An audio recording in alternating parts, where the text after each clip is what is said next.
Hello to football fans all around the world. Hope you guys are doing safe. I'm Harry Sugiyama with... This is Sean Carroll. Harry, very good to see you again. Yeah, good to see you too, sir. Now the J-League season has finally ended. The MVP was this man over here, the one and only Michael Olunga, age 26 with his 28 goals. He's the top scorer too. So with the MVP, double crown for him then. What do you make of it? I think, it's a little bit of a surprise. Not because he's not a fantastic player, but obviously Kawasaki Frontale won the league by such a long distance. And they had 9 of the players in this year's best 11. So it looked as though it would be one of them. But what a phenomenal player. He scores obviously a lot of goals, but he's got so much more than that to his game. So I think overall it's called the best player of the year. And I think he was the best player of the year. So yeah, very deserved. Right then, let's do this. This is J-League Monthly kicking off. So hello again, welcome to J-League Monthly. I'm accompanied by yours ever, Mr. Sean Carroll. How are you, Sean? I'm doing very well, thank you. I look forward every month to seeing how you're going to introduce me each time. So you don't let me down anytime. They're always magnificent introductions. How are you doing? Oh God, yeah, hanging in there. What a great year. Hanging in there, but always good to see such quality of footy out there, or over here in Japan, mate. MVP, we talked about it a bit, like a minute beforehand, but it was Michael Olunga. 32 games, 28 goals, and he could have had more. Yeah, he could have done. We touched upon him obviously in a previous episode, and we knew about the form he showed last year in J2. He came up and did exactly the same thing in J1. Just nobody could stop him. As you said, 28 goals is a phenomenal return for 32 appearances. And there was only 2 teams he didn't score against this season in the league. One of them was Oita Trinita. Right. And one game against them, he only played, I think, 5 minutes. I think he must have come off the bench at the end. And the other one we'll come to a little bit later on. But yeah, there were only 2 teams that managed to stop him scoring this season. But just catching up with how incredible his turn of form. He came here when in the year that Kashiwa Reysol were actually relegated. But from there, he's bounced back, earned his place, and then he's just showed us what he's really all about, right? Yeah, absolutely. And I think he's shown a great attitude too. He really seems to be happy at the club. There have been a lot of rumours about maybe he'd go back to Europe, maybe he'd go abroad somewhere else. But he stuck it out there. He genuinely seems to really enjoy playing there. When he received the award in his speech, he was very keen to thank everybody at the club and the fans and everyone he played alongside. And fingers crossed he's still there for a while longer yet. I'm sure opposition defenders probably hope he's off somewhere else soon. But yeah. Reysol fans and neutrals definitely want to see more of him in the J-League, I think. Excellent. So we had some words from Michael, and we asked him the question, which was his favorite goal? Let's have a look then. Here we go. I think I have 2 goals which are a little bit undecided, because the first goal was my 3rd goal when I scored my first hat-trick in J-League, because this goal, it was a matter of a quick decision making. Because when I received the pass, the keeper was coming, and it was a tight space, and I had to take the shot in less than 1 or 2 seconds, and then it's really fantastic. It looked like an easy goal, but it required a lot of intelligence. And my other good goal was the 2nd goal against Yokohama FC. From the trapping of the ball, it really gave the ball a good projection to my left foot, which is my favorite side. And the finish was also really quite amazing. So these 2 goals, they were really fantastic, and I'll pick them as my 2 best goals in the season. Oh, Sean, let's have it then. What's your verdict? I don't know. It's hard. The first one, I think, against Yokohama FC, is more impactful, right? But as he said with the explanation, I think the difficulty of the second one, there was a defender right with him. Goalkeeper wasn't expecting the shot yet to get those 2 touches in. But I'm inclined to go with Yokohama FC. I think maybe he's got a little bit of fondness for the other one because it was the 3rd goal of his first hat-trick. I'm going to go with Yokohama FC, I think. How about you? Yeah, I'm going to go along with how you're thinking too. When we think about the best goal, you know, it's got to be the impact. You know, the touch, the silky touch, and the pass too for the other goal is pretty amazing. But if, for example, this was back in the UK, we're watching Match of the Day, the best goal of the season or something, it's going to be that one against Yokohama FC. It's almost got like a Bergkamp-esque touch to it. You know that goal that Bergkamp scored against Argentina? You know, there's something ridiculous going on there. I think I actually saw this live, and I just thought to myself, this is just outrageous. Like Olunga, he's a big guy, but the skills that he has with control, it is so nifty and clever. There's intelligence there. So I think we've got the verdict, right? I agree. Yeah, it's not just that. Like you said, there's that touch, that delicacy to his play, but also the awareness of the space around him. He knew straight away where the space was going to be, where the defender was heading, and to be able to take that touch to make the space and then to convert it as well. You know, a lot of times in the J League, you see someone get in a position and then they have the time to think and they become a bit confused, they're a bit uncertain what to do, and then they don't finish it. But with him, you know, pretty much as soon as he's in and there's a shot on goal, it's probably going to end up in the back of the net. Definitely. He's definitely got that killer's instinct, hasn't he? Now, Sean, we've got to speak about a match that Olunga is going to feature then. 2021, going into the new year, a title, one of the three. It's the Louvain Cup final, and it's going to be Kashiwa Reysol versus FC Tokyo. What do you make of this game then? I'm getting deja vu. I'm sure we've discussed this before on here, haven't we? We did. We were both meant to be going to the game, but because of you know, not complications, because of the C word, COVID. Yeah. Right. It had to be. Yeah.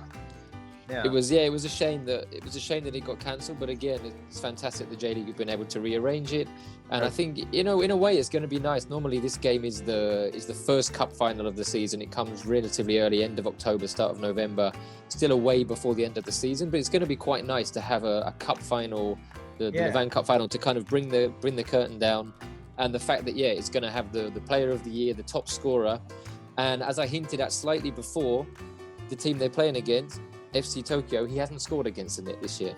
They're one of the other teams that have stopped him scoring. So can they do it again? 3 games? Can he finally break down the defense? So there's that added little bit of intrigue as well. So it's certainly something else to look forward to. And the eyes of the world will be on this game too. It's going to be held on the 4th of January, the cup final, and it's available on YouTube all around the world, except in Japan and in Thailand. So wherever you are, just, you know, smack on your YouTube and you'll be able to see this game. It's excellent. And if you are in Japan, you can check it out on Fuji TV. So a game definitely worth seeing live then. Thank you to all. All right, next up, we've got J League Power Plays. All right, J League Power Plays, let's have it. Oh, the man himself. Yeah, we had to start with him, didn't we? Oh my God. Let's see. Oh, that's Power again. So typical. How many times have you seen this in the last 2 years? But it was power, then it was the composure to go around the keeper, and then stayed calm and put it away. Nice. Oh, and we've got Kashima. Yeah, another player who made the best 11. Bullet of a header, well saved, and he's in there. Yeah, great to follow it up. That's what all young strikers should be doing, isn't it? They're always told that. Make sure you follow up for the second ball. Definitely. Oh, and I love this goal. This is so exquisite. Well, this is a Kawasaki goal, isn't it? All these small one-touch players, everyone passes, everyone knows where the other players are going to be, and then, great finish at the end. It's as if they're all connected in like a chain, isn't it? Yeah. So rhythmical and so smooth, and this is a great finish too. Another one, Mitoma, another fantastic player this season. Definitely one to keep an eye on in the coming months and years for sure. Definitely. Oh, man, this chap has saved Sendai so many times. Yeah.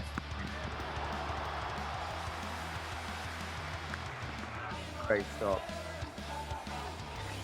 of the goalkeeper. It's good to see the goalkeepers get given a bit of praise as well. You know, we see a lot of the goals, and I think sometimes it's a bit unfair. So it's nice that the goalkeepers get a bit of a spotlight on them as well. Here's another one. Oh, by Jin Hyun. And this. Oh yeah. Oof. Kim Sung-ye. Did well. Got a little bit of luck at the end, but I think he earned it. Yep. Quality stop. And the free kicks.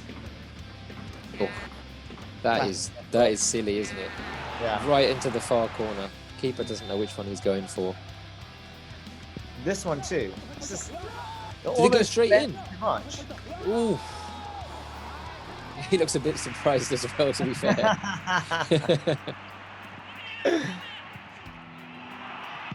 Oh yeah. Very nice. Brazilian connection. Bit of samba football there. There we go. Brilliant goal. Oh, and I love this. He dances this is about. good. One, Yeah, because all season he's done two. that thing where he cuts back and then crosses. Uh-huh. And I think the fullback was probably thinking he's going to go again, and then he went back again, and then keeper had no chance of that. Always making them guess at him, right? Yeah. Sakamoto.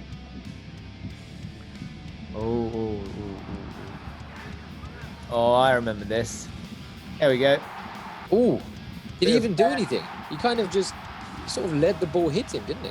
Bit of flair. Yeah. Very nice. We're gonna Talking of flair. Yes. Oh, he I can't like- be happy that he's missed the goal at the end though. Yeah. He would have had words, I think, in the changing room afterwards.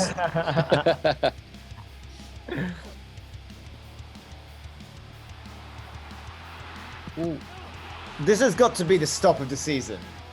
Did Look it hit his hand? Where did it hit? Was it his chest? Maybe It's his just head, about his mate. chest. It's his head. It was head. It's proper John Terry, man. Man alive, yeah. That is putting your body on the line. That's surely cheating. You can't do that. Can you do that? I'd have booked him if I was the referee. Played a That's a yellow 1-2 card. with the ref. How is that allowed? This shouldn't be allowed either, really. Look at that. Oof. That's filthy. Look at this goal. Oh, Mateus. I mean, he's really loving it in Nagoya, isn't he? Yeah, he is. He did great at Yokohama the year before too. Like wherever he plays, he just seems to really enjoy banging those goals in. And another Brazilian having fun. Oh, This goal is straight out of like Winning 11, Pro Evo stuff. yeah. It's almost not real, isn't it? Yeah. It's like a cheat code or something. Oh, and Very I good. really want this guy to succeed. After Yeah. the kick he got in the Copper, you know, doing well, Mr. Wader. Yotake, lovely. First touch made the goal, didn't he? Kills it, and then just, knows exactly where he wants to put it.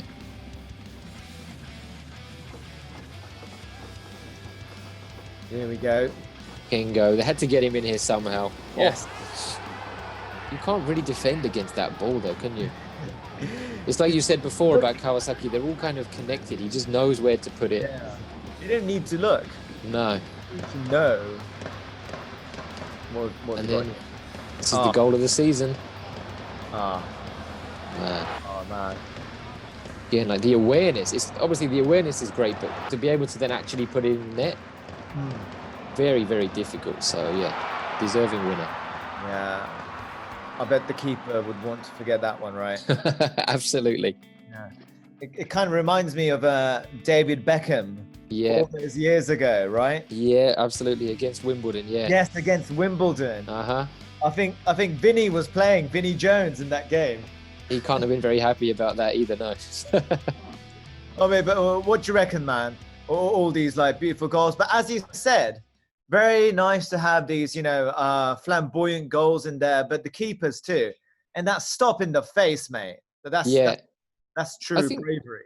Yeah, it's good to see, the keepers, even like, you know, the little bits of skill, the thing from Kakitani that didn't end up being a goal, the little bit of cheekiness from Manabu Saito, like all these little bits is what makes football so enjoyable. And especially these days, you know, with social media and things, people like to share these small things, and it just adds a little bit of excitement, a little bit of fun. So yeah, it's great to see all the players given a little bit of a spotlight. Absolutely. Definitely. Let's hope the season coming up. I know it's going to be in a couple of more months time. It's going to have this level of entertainment too. Then Thank you, Sean. Fingers crossed. Thank you. Fingers crossed, mate. Cheers. Right, next up, it's time to introduce a legend. We have to call him a legend. Yes, J Legends. And this time round, it's him.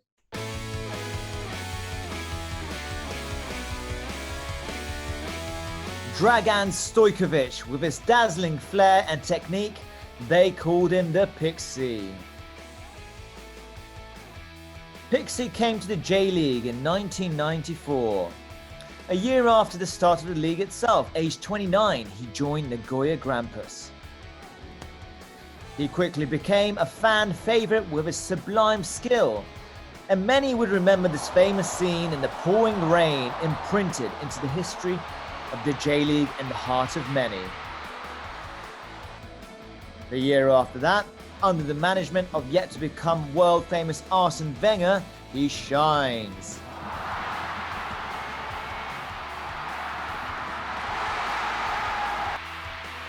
Despite losing out on winning the league, he scores 17 goals and 29 assists,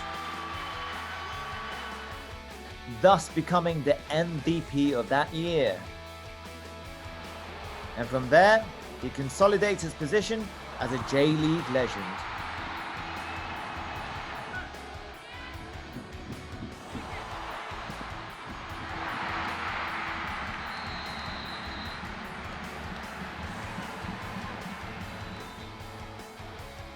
In July 2001, aged 36, he finally hangs up his boots.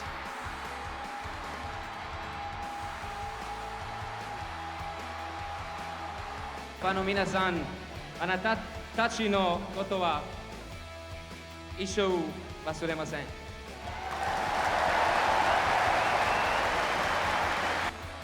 However, the story of Pixie does not end there. In 2008, he's back, but this time round as a manager. He leads Nagoya to the championship after 3 years at the helm in 2010. Yes, this we work very hard, and it's every game was really hard. But to make this kind of result for the first time in the history of the club, it's really something really special. So I'm very, very happy, and I'm very proud for the people of Nagoya and everybody. Face of Nagoya now and forever. So Sean, you cannot not love Stojković. I mean, you remember him as a player? I don't really, to be honest. Not really. It was slightly before I was kind of old enough. Certainly, with him playing over in Japan, back in England, you couldn't watch the J League like you can these days. So it was just before, I kind of knew of him. I know the name obviously, but for me, it's more the connection with him as a manager. I came here in 2009. He was the coach of Grampus, and I knew he had this aura around him. I knew the name, and speaking to him at kickoff conferences and in press conferences and stuff, he was always great fun. A real character. And I think we kind of touched upon there in the skill he had as a player. But I think not just that, but what he brought to Japan, what he brought to the J League was that mentality, that aggression that I think it really helped. Obviously, principally it helped Nagoya, but I think it really helped the J League to develop, to grow up, to become a really serious league. And that really came through with when he was there as the manager at Nagoya as well. He didn't take, there was no messing around. Everything was very serious. Every game he wanted the team to win. If they didn't, he wasn't happy, and he would come out and tell you. And when the team did do well, he would come out and he would tell you as well how good his team was and how well they'd done. And I think, everybody likes to see those characters in football. And it was, fantastic to have had him here. And talking of his character, I think all of us need to see this like a million times over. This is the goal he scored as a manager. Right, yes. Let's have a look at this then. Yes, famous scene. Yeah. You can't see him yet. He's not involved here. But not involved. Right, there may be an injury, so the keeper lobs it out. And what in God's name has happened? That's a finish. Unbelievable. I think even Olunga would be happy with this one, wouldn't he? I think this has to be the best finish of all time. There's Nakazawa looking along thinking, where the hell did that come from? Look at this. Absolutely unbelievable. How many meters? Maybe 35, 40 meters or something? No, more. It's got to be 50 at least. And he's wearing, he's wearing brogues or something as well. He's not in his football boots. No, definitely not his boots. He's got his he's kitted out in his nice suit. Yeah. Oh, man. But he was sent off, wasn't he? Yeah, I know. It's absolutely unbelievable. I think, if I remember correctly, Matsuda, God bless him, he's no longer with us, actually went to the ref. Don't send him off. That was just an amazing goal. Yeah, it was a very odd one. I think there was something similar way back when Paul Gascoigne, I think he was at Rangers, and the referee dropped his cards. And Gaza picked up the cards and then pretended to show the referee a yellow card. And then the referee booked him.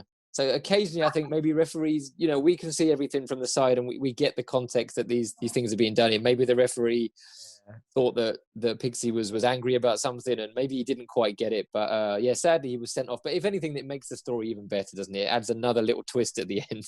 Yeah, totally. It's one of those scenes. If we go back to 1993 and go back into the history of the J League, it has to be in there. I don't care if it's a 30-second video or like a 1-minute documentary about the J League. It has to be in there. What a total. Yeah, legend is the right word for him. I remember back in 2011 or something like that, Arsene Wenger, when he was asked by a journalist who he wants to succeed him at Arsenal, he said Stojković. Yeah. I think maybe Arsenal fans now. Well, you'll know Arsenal fans now. Would you want him now? Maybe instead of the guy you've currently got. You're not in the best form. Well, are we going to trust in Mikel Arteta or not? Oh my! This has been it's been the darkest of years for Arsenal Football Club. Well, maybe you need Pixie in there. Yeah. We're veering off J League discussion now, so we should. He's out of a job right now, right? I mean, he's not in Guangzhou anymore. I think he's quit Guangzhou. Well, there you go. Or he could be coming back to the J League. Who knows? Oh, that would be better. That would be so much better. Let's have him in the Okay, excellent. So, Sean, the J League, we're going to have a rest. We obviously have the Levan Cup final in the new year on the 4th. But looking back on this year, which has been ravaged by COVID, what's your take of the year? It's been a very strange year, obviously, as it has been all around the world, not just in the football world. For people all over the world, there have been so many difficulties. But I think, and there's, for everybody, I think, involved in football in the J League, it's been incredibly manic since the league came back. There's been games almost every 2 or 3 days in one league or another. It's been a crazy season. I think the biggest takeaway is the fact that the J League managed in the end to get every single match played. And not just that, but towards the end, they also had fans back in the stadiums. Exactly. Which I think is fantastic. Obviously, leagues around Europe and around the world now are trying to get fans back in. And I think they could do a lot worse than look at what the J League have done and how they've managed things to have fans back in the stadium. Olunga touched upon it in his acceptance speech as well and said it was fantastic to have the fans back in, to have them back at live football. So I think all in all, you have to give a lot of credit to everybody involved, whether it's the J League officials, whether it's the medical officials, the referees, the players, everybody involved have managed to get this season completed. I think they all deserve a bit of a rest now, a lot of praise, and then hopefully next year we can come back with another great season that's hopefully going to be carried out in a more normal, leisurely fashion. Yeah, good speaking to you, Sean. You take care of yourself, and I hope everybody takes care of themselves too. Don't forget to wash your hands and do the whole gargling thing too. And we'll see each other. We'll see everyone in a couple of months' time, or maybe sooner, to discuss the Levan Cup final. Hey. Yeah, fingers crossed. Yeah, thanks a lot for everything. It's been a fantastic year. Always great chatting with you. And yeah, as you said, I hope everybody takes care, has a good holiday season. Definitely. Looks after themselves, looks after their family, and yeah, as you said, wash your hands, wear a mask, and just be sensible. And fingers crossed we'll all be over this soon and we can get back to all enjoying football properly together in the stadiums. Yeah, excellent. Nice one. So wishing everyone a happy new year. Cheers. Thank you, everybody. Happy New Year.